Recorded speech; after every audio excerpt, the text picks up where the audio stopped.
Spotter নিউজে আপনাদের স্বাগত। আমি আছি অতীতের বিখ্যাত প্লেয়ার হীরালাল দাসের সঙ্গে। হীরালাল দা হাওড়ারই লোক, খেলা ফলো করেন সবসময়, 365 দিন ফুটবল নিয়ে থাকেন। একজন কোচ হিসেবে, প্রাক্তন খেলোয়াড় হিসেবে বলবো, মোহনবাগান 23 রাউন্ড খেলেছে, 22 রাউন্ডেই চ্যাম্পিয়ন হয়ে গেছে। আরও একটা ম্যাচ বাকি এফসি গোয়ার সঙ্গে, তারপরে ব্রেক এবং ইন্ডিয়া টিম খেলবে 3খানা ইন্টারন্যাশনাল ম্যাচ, তারপর আইএসএল কাপের সেমিফাইনাল, ফাইনাল হবে। এইখানে ফোকাস, প্লেয়ারদের ফোকাস ধরে রাখাটা কোচ মলিনার কাছে কতটা চ্যালেঞ্জের? একজন কোচ হিসেবে তুমি কি বলবে? না, আমি বলছি যে একটা ট্রেন্ড চলছে মোহনবাগান ক্লাবের। মোহনবাগান প্রথম যখন টিমটা করে, সেই টিমটা এমনভাবে টিমটাকে গুছিয়েছে যে দুটো টিম আইএসএলে হয়ে যায়। এতে মোহনবাগান যারা করেছেন, যারা তাদের করছিল প্রচুর পয়সা খরচা করেছে, এমন একটা টিম বানিয়েছে যাতে অন্যান্য টিমগুলোর কার্ড বা ইনজুরিতে তারা যতটা ক্ষতিগ্রস্ত হয়েছে, মোহনবাগান ক্লাব এবছর দিস ইয়ার সেই ক্ষতিগ্রস্তটা হয়নি। কারণ তারা সাবস্টিটিউট স্ট্রেংথটা এমনভাবে করেছে, আগে থেকেই অনেক প্রিপারেশান মোহনবাগান ক্লাব নিয়েছে অন্যান্য টিমের ক্ষেত্রে, আমি এটা মনে করি। তবে এই টিমটা যেভাবে চলছে, এর অনেকগুলো দিক আছে, অনেকগুলো ভ্যারিয়েশান আছে, যেটা সব কোচ সবসময় পায় না। সাবস্টিটিউট স্ট্রেংথে কোনো একটা ছেলে, প্রতিযোগিতাটা এখানেই আছে, মোহনবাগান সাকসেস হচ্ছে এই কারণেই যে আমি যদি একটু মাত্র খারাপ খেলি, তাহলে আমার পেছনে যে বসে আছে সেই ছেলেটি নেবে, ভালো খেলে দেবে, কারণ সেম স্ট্যান্ডার্ড। এই একটা টিমের পক্ষে এবং কোচের পক্ষে এটা সব থেকে প্লাস পয়েন্ট। সেইখানে কোচ একদম নিশ্চিন্তে ঘুমোচ্ছে যে আমার যদি আজকে লিস্টন কোলাসও ফ্লপ করে, মনিন্দর সিং আমার কাজটা চালিয়ে দেবে। যেটা অন্যান্য টিমে একজন ফ্লপ বা একজন রেড কার্ড বা একজন ইনজুরিতে চলে গেলে সেই টিমটা যতটা ধাক্কা খাচ্ছে পরের পারফরমেন্সের জন্য, এটা তো আমরা বুঝতে পারছি। আমি বলতে চাইছি এটা ফোকাসটা ধরে রেখে আবার নতুন করে, আমার মনে হয় এরা প্রফেশনাল প্লেয়ার, কোচও প্রফেশনাল আছে।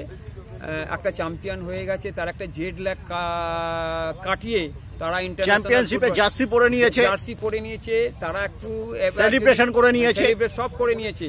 কিন্তু তারপর তারা যখন ইন্ডিয়া টিমে যাবে, তারপর যখন আসবে, এটা দুটো দিক আছে। একটা দিক হচ্ছে ফ্লপ হতে পারে, আর একটা দিক হচ্ছে নতুন উদ্যমে তারা আবার একটা নতুন টুর্নামেন্টে সুপারহিট হতে পারে। দুটো চান্স বেশি এই জায়গাটাই আসছে। আমার চান্স আছে এবছর যা টিমের ক্যাটাগরি, অন্যান্য যে 6টা টিম উঠেছে যা ক্যাটাগরি, এগুলো নকআউট পর্যায়ের খেলা, তো এখানে চুলচেরা ব্লিস্টন, এখানে লিগ সিস্টেম নয়, আর পুরো নকআউট পর্যায়ের খেলা। মোহনবাগান চ্যাম্পিয়ন হচ্ছে মানে মোহনবাগান সেমিফাইনাল থেকে খেলবে, বাকি তলা থেকে খেলবে, মানে দুটো ম্যাচ ওখানে এগ্রিগেট হবে, টাই ব্রেকার আছে, বিশাল কাইতের মতো গোলকিপার আছে। মোহনবাগানকে আমি প্রায় 90% ধরে দিলাম ওরা সুপার কাপটাও পাবে, এইটা আমার বিশ্বাস।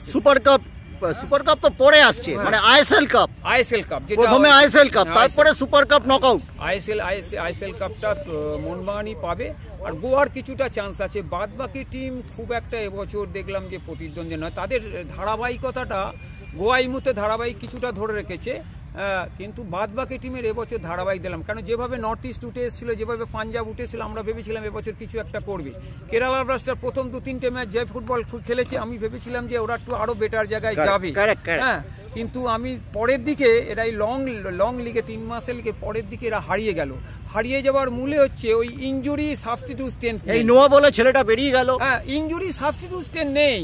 উড়িষ্যা রয়কৃষ্ণ চলে গেল বলে প্রত্যেক টিমের, বাট মোহনবাগানকে এখানেই বোধহয় কেরল, উড়িষ্যা, এদের ইস্ট বেঙ্গলের থেকে মোহনবাগানের ডিফারেন্স এই জায়গায় হচ্ছে। মোহনবাগান কর্তৃপক্ষে এইটাই বাহবা দেওয়ার কথা। হয়তো এখানে অর্থনৈতিক দিক থেকে অনেকটা স্ট্রং এবং বেশি দিয়েছে বলে তাই ওইসব প্লেয়ারদের নিতে পেরেছে। আমার চোখে দেখা যে 30 জন ছেলে আছে, 15 জন ছেলেকে যদি বার করে অন্য আইএসএল টিমে দাও, দেখবে সেই টিমটাও ভালো খেলবে। এই একটা কোচের কাছে মস্ত বড় প্লাস পয়েন্ট। আমরা যারা ছোটোখাটো কোচিং করি, আমাদের কাছে যদি পেছন ফিরে তাকাই যে সাবস্টিটিউশন সেম ক্যাটাগরি আছে, তাহলে একটা ছেলে যদি মিনিমাম একটু ভুল করে, তাকে তুলে নেওয়ার সাহসটা দেখাতে পারি। কিন্তু অন্যান্য টিমের কোচ সেই সাহসটা দেখাতে পারছে না, মোহনবাগানের কিন্তু কোচ সেই সাহসটা দেখাতে পারছে। সেই জন্য তাদের পারফরমেন্সটা, কোচের প্লেয়ারদের মধ্যে একটা দারুণ বেশি কম্পিটিশান আছে, যে আজকে যদি আমি একটু বাজে খেলি, কালকে আমাকে জার্সিটা দেবে না, বসতে হবে। এইটা প্লেয়ারদের খিদেটাকে আরও বাড়ায়, সেইটা মোহনবাগানের প্লাস পয়েন্ট।